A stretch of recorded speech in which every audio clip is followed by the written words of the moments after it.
Good morning दोस्तों, आज आपका स्वागत है हमारी एक्स्ट्रा नोट्स की क्लासेस में। और आज हम फिजिक्स का एक ऐसा डेरिवेशन देखने वाले हैं, एक ऐसा टॉपिक देखने वाले हैं जो आपके अपवर्तन वाले चैप्टर से बहुत इंपॉर्टेंट है।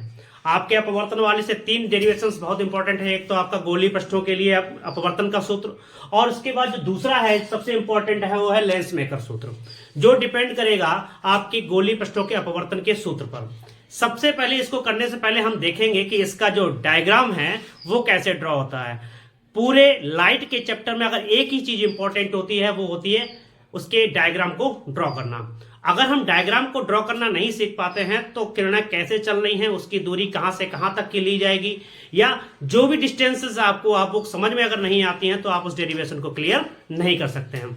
तो आइए देखते हैं। सबसे पहले हम करेंगे इस लेंस मेकर सूत्र के लिए ड्रॉ एक चित्र को, जिसमें हम समझेंगे प्रकाश किरणें चल कैसे रही हैं, वो कहां से कहां जाएंगी। उसके बाद चीजें में समझ में आएंगी कि उसका प्रतिबिंब, उसकी वस्तु, उसका वक्रता केंद्र कहां कहां पर स्थित है। आइए ड्रॉ करते हैं।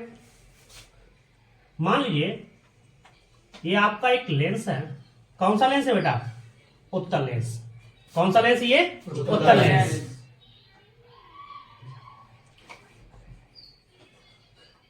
उत्तल लेंस एक यल है।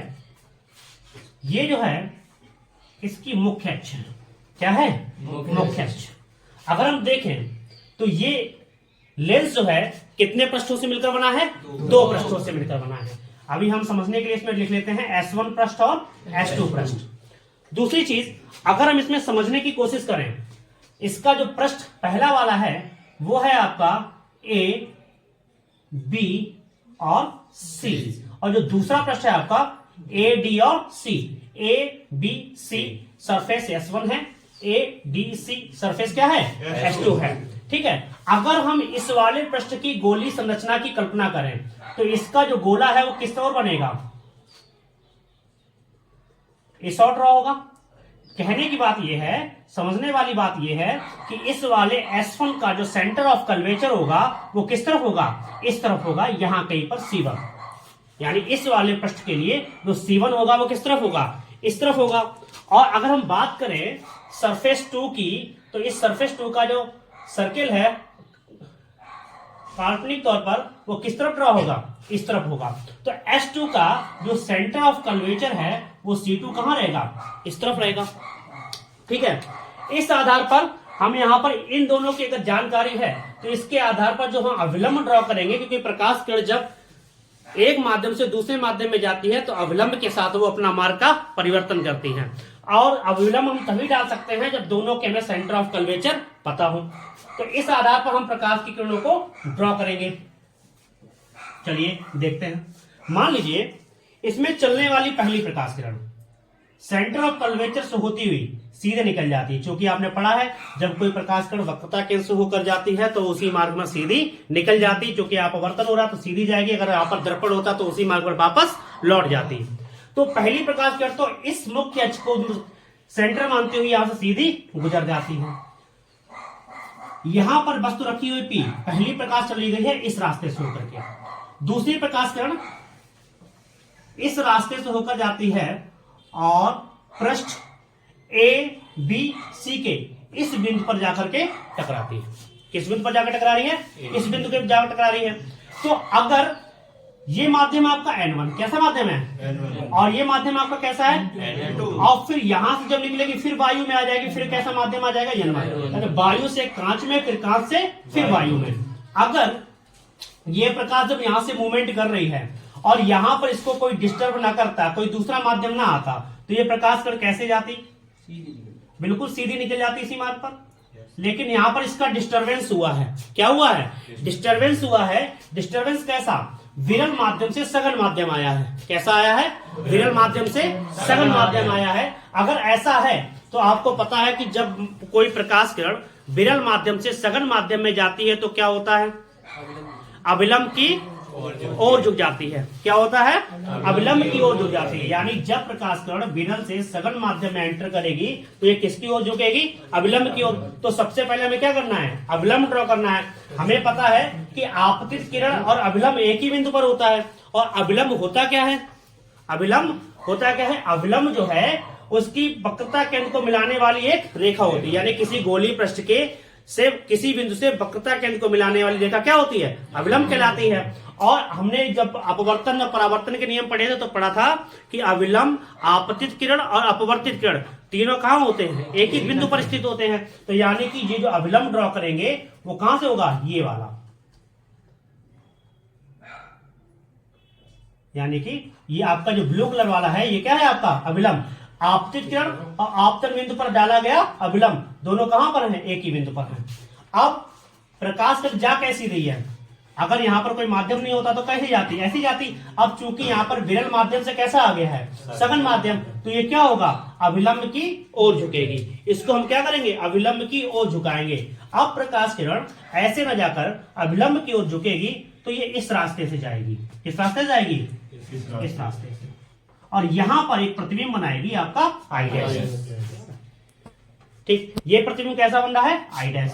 पर अब यहां पर समस्या क्या है, समस्या ये है कि ये जो अपवर्तन हुआ है वो किस पृष्ठ के लिए हुआ है, ए बी सी पृष्ठ के लिए। क्या है, विरल माध्यम से कहां एंटर कर रही है, सघन माध्यम पर। अब जो है प्रकाश किरण जब यहां से इस दूसरे पृष्ठ पर टकराएगी, किस पृष्ठ पर टकराएगी, दूसरे पृष्ठ पर, तो ये सघन माध्यम से फिर कहां जाएगी, विरल माध्यम में। पहले पृष्ठ के लिए आपका जो प्रतिबिंब है वो आई डैश यहां पर बन चुका है। लेकिन अब क्या होगा, जब इस पृष्ठ से अपवर्तन होगा तो अब देखिए इस पृष्ठ के लिए वस्तु कहां रखी है, यहां पर रखी है, और ये अपनी प्रकाश किरण का अपवर्तन करा चुकी है।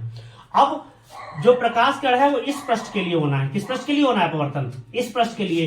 तो अब ये जो वस्तु जो है, ये जो आपकी पी के लिए जो आई डैश प्रतिबिंब बना है, ये प्रतिबिंब इस वाली पृष्ठ के लिए आभासी वस्तु का कार्य करेगा।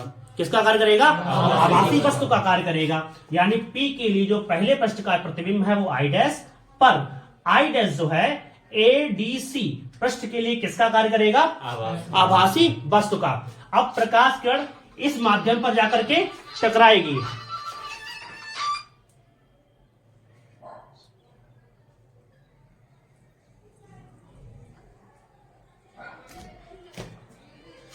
सही।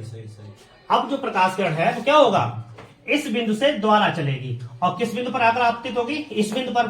अब जब प्रकाश किरण सघन माध्यम से विरल माध्यम में एंटर करता है तो क्या होता है, सघन माध्यम से जब विरल माध्यम में एंटर करता है तो वो अविलंब से दूर हटती है। कैसी हटती है, अविलंब से दूर हटती है। तो इस पृष्ठ के लिए पहले हमें क्या करना पड़ेगा, अविलंब ड्रॉ करना पड़ेगा। और प्रकाश किरण का अपवर्तन हो किस बिंदु से रहा है, इस बिंदु से। तो इस बिंदु को मिलाते हुए इसके इस वाले पृष्ठ के सेंटर ऑफ कर्वेचर यानी C2 से इस बिंदु तक हम क्या खींचेंगे, एक अविलंब ड्रॉ करेंगे। इसको हम बनाते हैं रेड कलर से। किससे बनाते हैं, रेड कलर से बनाते हैं, जिससे समझ में आए कि पहले वाले का अविलंब कौन सा है, C1 है, दूसरे वाले का अविलंब कौन सा है, C2 है। अब प्रकाश किरण जो है वो क्या होगी, इस बिंदु से अपवर्तन के दौरान अविलंब से दूर हटेगी। क्यों, क्योंकि जो अपवर्तन है वो सघन माध्यम से कहां हो रहा है, विरल माध्यम में। और जब सघन माध्यम से विरल माध्यम में अपवर्तन होता है तो ये क्या होता है, अविलंब से दूर हटती है प्रकाश किरण। तो अब इस प्रकाश किरण का जब अपवर्तन होगा तो अगर इसके पास जाएगी तो अविलंब के पास जाएगी ना। प्रकाश किरण का मार्ग कौन सा है, ये वाला, तो ये इससे और दूर हटेगी, यानी कहां पे, यहां से होती हुई जाएगी। ठीक, यानी कि ये जो है यहां पर एक नया प्रतिबिंब बनाएगी जो किस पृष्ठ के लिए होगा, पृष्ठ ए डी सी के लिए होगा।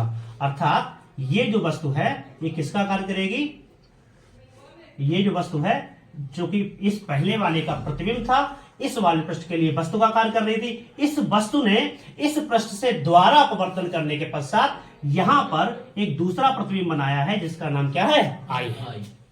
डायग्राम समझ में आया, दोबारा समझ लेते हैं। एक द्विउत्तर लेंस है जिसके सामने एक वस्तु बी बिंदु पर रखी हुई है। इससे पहले पृष्ठ से जब इस बिंदु का अपवर्तन होता है तब ये इस बिंदु से अपवर्तन के पश्चात आई डैश प्रतिबिंब बनाती है। ये प्रतिबिंब आभासी वस्तु का कार्य करता है इस पृष्ठ के लिए, और इस पृष्ठ पर इसका जब पुनः अपवर्तन होता है तो ये जो वस्तु है, आभासी वस्तु है, पुनः एक अंतिम प्रतिबिंब बनाती है जो किसका प्रतिबिंब होता है, पृष्ठ एडीसी के द्वारा बनाया गया प्रतिबिंब होता है। अब इस डायग्राम के आधार पर हम इसके सूत्र का निगमन करेंगे। ठीक है, चलिए देखते हैं। आपने गोलीय पृष्ठ में अपवर्तन का सूत्र पढ़ा होगा। गोलीय पृष्ठ के लिए अपवर्तन का सूत्र पढ़ा होगा, क्या था? N2 upon V minus N1 upon U is equal to N2 minus N1 upon R। तो हम किस पृष्ठ के लिए लेंगे? पहले लेंगे पृष्ठ A B C के लिए। किसके लिए? पृष्ठ A B C के लिए। पृष्ठ A B C के लिए। A B C के लिए क्या हो जाएगा? माध्यम कैसा है? ए पहले माध्यम से कहां जा रहा है? दूसरे माध्यम में। और जहां पर अपवर्तनांक होता है उसे पहले लिखते हैं, जहां से प्रकाश कर जा रही होती है उसको बाद में लिखते हैं। तो ये डेरिवेशन हम कर भी चुके हैं। तो डेरिवेशन करे थे गोलीय पृष्ठों के लिए, वो कहां से करे थे? प्रकाश किरण वायु से कहां जा रही थी? सघन माध्यम में, है ना, चाहे वो अवतल था और चाहे उत्तल था। उसके लिए जो डेरिवेशन निकल के आया था वो आया था N2 upon V minus N1 upon U is equal to N2 minus N1 upon R। ये किस पृष्ठ के लिए है? ABC के लिए है। ABC के लिए जो पृष्ठ R है वो यहां तक, इसको मान लेते हैं R1। क्या मान लेते हैं? और यहां से यहां तक के लिए मान लेते हैं हम R2। ठीक है, अब इसको देखते हैं।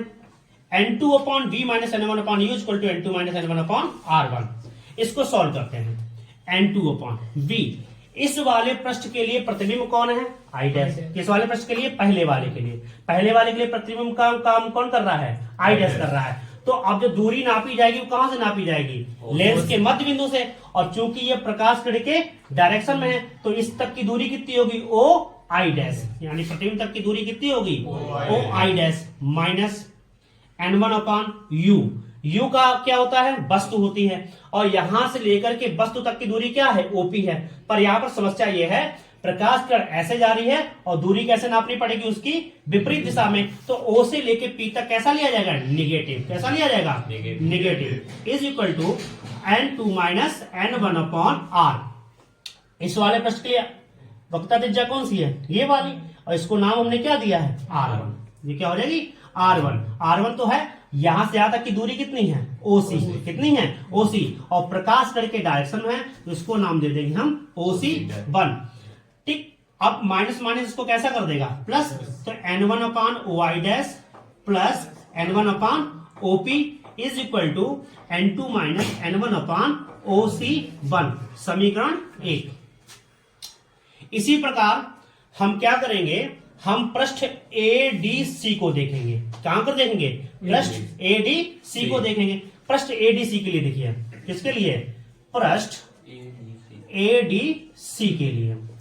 अब यहां पर समझने वाली बात यह है कि प्रकाश था पहले विरल माध्यम से कहां एंटर किया था? सघन माध्यम में। और सघन माध्यम से अब कहां जा रहा है? विरल माध्यम में। जब सघन माध्यम से विरल माध्यम में एंटर कर रहा है तो यानी अपवर्तनांक चेंज हो गया। यहां पर N2 अपॉन V किया था, N1 अपॉन U किया था। यहां पे N2 से N1 में जा रहा है तो चीजें चेंज कर देंगे। N1 अपॉन V कर देंगे और माइनस N2 अपॉन क्या कर देंगे? U कर देंगे। और यहां पर क्या हो जाएगा? N1 minus N2 upon R2। क्योंकि इस वाले पृष्ठ के लिए जो वक्रता त्रिज्या है वो कौन सी है? R2 है। इसके लिए वैल्यू पुटअप करते हैं। तो N1 अपॉन V कितना है इसके लिए? इस वाले पृष्ठ के लिए जो अंतिम प्रतिबिंब है वो कहां तक है? I पे। तो यहां तक की दूरी क्या होगी? OI। तो V की जगह हम क्या पुट कर सकते हैं? OI minus N2 upon U। अब इस वाले पृष्ठ के लिए वस्तु का कार्य कौन कर रहा है? I dash. कौन कर रहा था? I dash. यहां से लेकर के यहां वस्तु तक की दूरी को हम क्या बोलेंगे? OI dash. और ये प्रकाश किरणों की दिशा में है, चिन्ह में कोई परिवर्तन नहीं होगा। और यहां पर कितना है? N1 minus N2 upon R2। यहां के लिए R2 क्या है? O से लेके C2 कितनी है? R2। प्रकाश किरण ऐसे है और ये प्रकाश किरणों के विपरीत दिशा में है तो यहां पर कितना हो जाएगा? OC2। समीकरण 2। इसके बाद का जो काम है, इस समीकरण 1 और इस समीकरण 2 को हम क्या करेंगे? ऐड करेंगे। ऐड करने का मेथड क्या होता है कि समीकरण के एक तरफ वाले भाग एक तरफ जोड़े जाते हैं और समीकरण दूसरे के बाद दूसरे तरफ जोड़े जाते हैं। तो यहां पर लिखेंगे समीकरण 1 व 2 को जोड़ने पर, क्या करने पर? जोड़ने पर। जोड़ दीजिए भाई। ये वाला पृष्ठ इस तरफ लिखिए तो कितना हो जाएगा? N2 अपॉन OI डैश और प्लस N1 अपॉन OP। इसका इस तरफ वाला भाग लीजिए प्लस N1 अपॉन OI और minus N2 upon OI dash.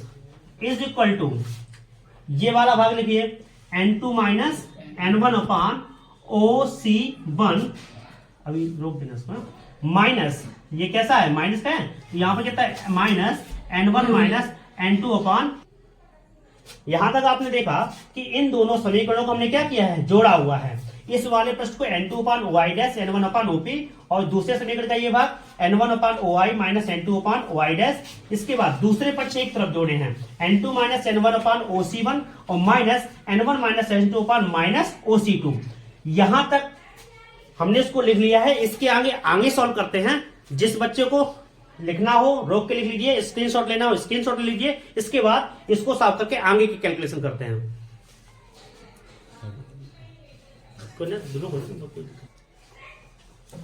आइए अब इसके आगे इसकी कैलकुलेशन देखते हैं। इन दोनों समीकरणों को हमने जोड़ा तो यहां पर ये देख रहे हैं कि N2OI डैश ये प्लस का है और N2OI डैश ये काय का है, माइनस का है। ये दोनों कट जाएंगे, फिर हम इसको यहां पर उठा के दोबारा लिखते हैं। तो यहां पर क्या बचेगा बेटा, N1 अपान OP और plus N1 upon OI is equal to आपका बचता है कितना, N2 माइनस N1 अपान कितना है OC1 और माइनस N1 माइनस N2 अपान OC2। अब यहां पर एक चीज देखेंगे, यहां पर क्या है बेटा है, माइनस, कितना है माइनस है, ठीक है। तो यहां पर हमने N1 कॉमन ले लिया, क्या ले लिया, N1 कॉमन। यहां पर बचता है 1 अपान OP और प्लस 1 अपान OI। पर समस्या क्या है, यहां पर N2 माइनस 1 है और यहां पर N1 माइनस N2 है। अगर इन संख्याओं में से हम माइनस कॉमन ले लें, क्या ले लें, माइनस कॉमन ले लें, तो माइनस जब कॉमन लेते हैं तो चिन्ह बदल जाते हैं अंदर वालों के। N1 कैसा हो जाएगा माइनस का, N2 कैसा हो जाएगा प्लस का। इसको लिख सकते हैं N2 माइनस N1।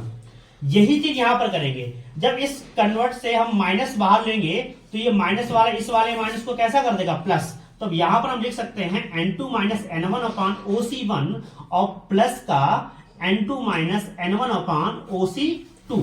अब इन दोनों से देखिए N2 माइनस N1 क्या हो गया है, कॉमन हो गया है। तो अब यहां पर हम लिख सकते हैं 1 अपान OP और plus 1 upon OI is equal to N2 minus N1 अंदर रह जाएगा 1 अपान OC1 और प्लस 1 अपान OC2।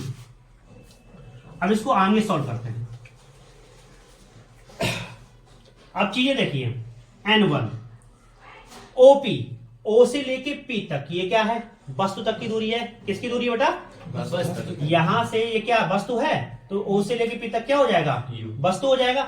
अब प्रकाश कण ऐसे और दूरी कहां नापेंगे, इसके विपरीत दिशा में। तो ये कैसा हो जाएगा, माइनस का 1 अपान U, वो भी कहेगा माइनस का, plus OI dash, OI O से लेके I तक, अंतिम प्रतिबिंब यही था। O से लेके I तक की प्रतिबिंब तक की दूरी को हम क्या बोलते हैं बेटा, V कहते हैं। तो इसको हम क्या लिख देंगे, V लिख देंगे। Is equal to N2 minus N1 1 upon OC1। OC1 क्या है बेटा, R1 है, कितना है R1 है। OC2 O से लेके C2 तक, दूसरे वाले पृष्ठ की R2 है ना, तो R2 जो है ये विपरीत दिशा में है। तो ये कैसा हो जाएगा बेटा, माइनस का, कैसा हो जाएगा माइनस का। अब हम क्या करेंगे, ये जो N1 है उसको उठाकर कहां ले जाएंगे, इसके नीचे, और इसको सही से लिख लेंगे। तब ये हो जाएगा 1 upon V minus 1 upon U is equal to क्या हो जाएगा यहाँ पे, N2 minus N1 upon N1 is equal to 1 upon R1 और माइनस 1 अपान R2। समझ में आ रहा है। अब ये N1 जो है इन दोनों को क्या डिवाइड कर देंगे, तो 1 upon V minus 1 upon U, यानी N1 है, इन दोनों चीजों को दे सकते हैं। अगर मान लीजिए 1 अपान 2 लिखा है, 1 अपान 2 लिखा है, अगर हर समान है तो हर 1 प्लस 1 ऐसे लिख सकते हैं। यानी अगर हम इन दोनों को मिलाकर 1 लिख सकते हैं तो ये दो इन दोनों को भी हम बांट सकते हैं। तो यहां पर कितना हो जाएगा, N2 अपॉन N1 और माइनस N1 अपॉन N1, और यहां पर क्या बचेगा 1 अपान R1 माइनस 1 अपान R2। इससे ये कट जाएगा, और ये क्या है यहां पर N2 अपॉन N1 और ये कितना है माइनस का 1। अंदर कितना बच रहा है 1 अपान R1 माइनस 1 अपान R2। यहां पे N2 अपॉन N1 क्या है, अपवर्तनांक है।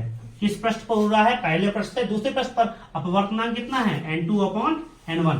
इसको हम क्या ले सकते हैं N। तो यहां पर आपका बनेगा 1 upon V minus 1 upon U is equal to N minus 1 और 1 अपान R1 माइनस 1 अपान R2। ये क्या है? पतले लेंस के लिए लेंस मेकर सूत्र। ठीक, धन्यवाद।